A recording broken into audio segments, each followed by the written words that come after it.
So your mom asked, hey, what do you want to see in Greece? Fantastic question. So what I decided to do is focus on Athens first. So you can see here, here's Athens proper, a pretty large metropolitan area, as it were, but really a lot of the great sites are just in the city center of Athens. I did want to kind of show and point out here, this is the international airport way over here. And if I take and see what the distance is from the city center to the airport is about 12 miles. And as you can see, there's a mountain range in the way here too. But I'm sure the Greeks have figured out how to get from the airport into Athens and all that. So I'm sure there'll be lots of ways of transportation to get there. Okay, so starting with a little tour, you can't visit Athens without going to the Acropolis.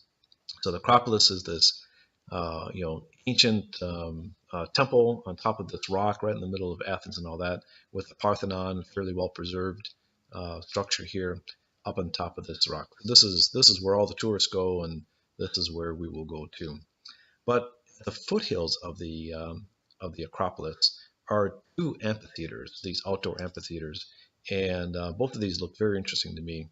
This Odeon of, I'm going to slaughter these names, of Herodes, actually has plays that still are happening in it to this day and all that. So it'd be very interesting, I think, to catch a play at night when it's a little bit cooler.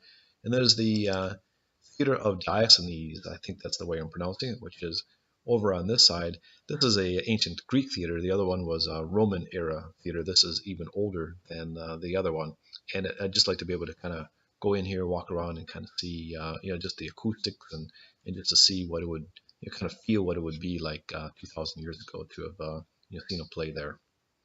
And then very close to the Acropolis and to the Parthenon, this is the Acropolis Museum. And so a lot of the ancient artifacts that were at the Acropolis, so they weren't damaged or destroyed or stolen, are now have been moved into this museum. So it'd be a very nice kind of time, maybe during the heat of the day, to take a tour of this museum.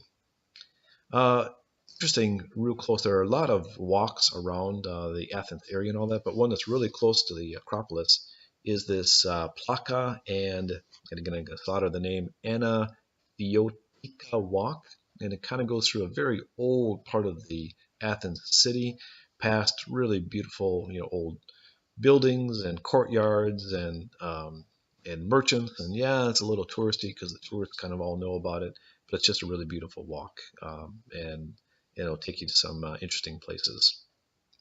Now, on the other side of the Acropolis is the Tower of the Winds, and this is a Roman era tower for keeping track of time. So it was a water-based, hydrologically based tower for keeping track of time.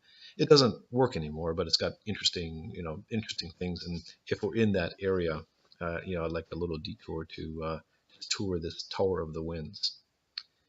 Then over to the side here, again from the Acropolis, all within, I think, walking distance and all that. This is the Arch of Hadrian, so the same Hadrian that built the wall between England and Scotland. This is the Hadrian, the Roman Hadrian, and all that. So he's got his arch here, which was kind of an entrance to the city at that time.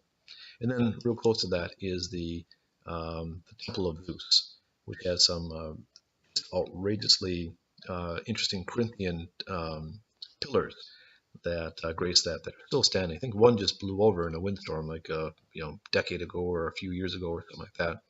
But so this is something that I really would like to see. And then from there, just kind of down the street and all that, is the changing of the guards at the Athens Parliament at their Tomb of the Unknown Soldier. And so it's a YouTube or Google the changing of the guard, Athens, Greece, and all that, and kind of watch it. Well, that's very I mean, just take a look at it. It's something that if we're in the area, I'd like to see. If we miss this, I could go home and say, hey, I saw all the really things I wanted to see in Athens and all that. But again, if we're in the area, it's on the hour, at the top of the hour. In the summertime, we'll have to fight all the tourists. And then this is a little bit farther away, and I'll show you the distances here in a little bit. This is the Athens National Archaeological Museum. So all the different kinds of artifacts that have been found all over Greece, not only Greek artifacts, but also Roman and others, are located in this archaeological museum and all that. And again, a little bit far away, this would be definitely a bus or a taxi or Uber or whatever way we get around uh, away and all that. But it looks very interesting. A lot of the artifacts inside of it are very interesting. So those are the things, and as you saw, a lot of them are fairly close together. I'm just going to kind of zoom out a little bit to give us a little idea of distances. So view, well, this is not going to work, but just for example, well, this is the Olympic Stadium over here, where the first modern Olympic Games were held. If we're in that area, here's the Temple of Zeus. If we're in that in the Parliament, if we're in that area, yeah, just to kind of stop by and say hi. But that wasn't one of the things that was really on my list. But just in terms of distances, from the Parthenon to the Temple of Zeus is just well, it's 4/10 of a mile, so it's just underneath half a mile. So not incredible distances between these places, but it's most likely going to be very warm, and so we just have to see how far we want to get, with individual legs.